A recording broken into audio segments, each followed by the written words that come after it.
Hello, welcome to YouTube channel sunshine.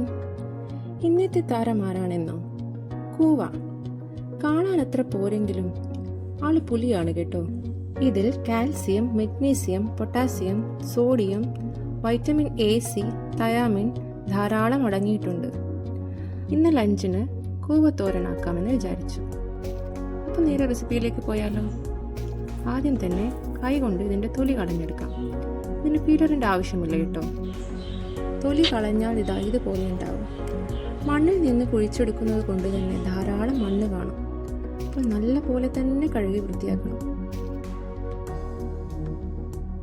വൃത്തിയാക്കിയതിന് ശേഷം ഒരു cutting പാഡിൽ ഇത് ചെറുതായി അരിഞ്ഞെടുക്കാം. കൂവ അരിഞ്ഞതിന് ശേഷം ഒരു വലിയ ഉള്ളി ചെറുതായി അരിഞ്ഞു കൊടുക്കാം.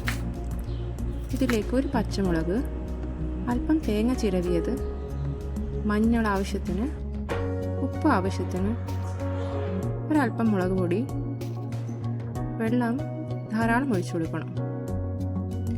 ഇത് നന്നായി കൈകൊണ്ട് തന്നെ മിക്സ് ചെയ്ത് കൊടുക്കാം. ഇതിനി നമുക്കൊരു കുക്കറിലേക്ക് മാറ്റാം.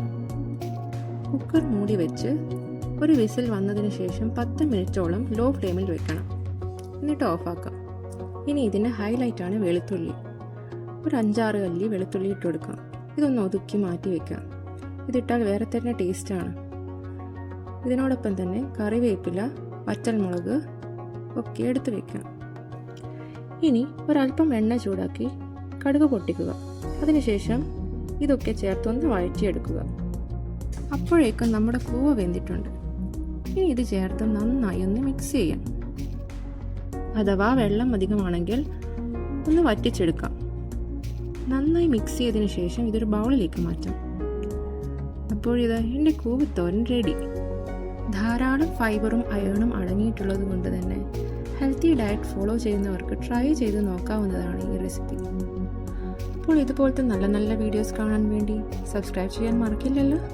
Until then, bye.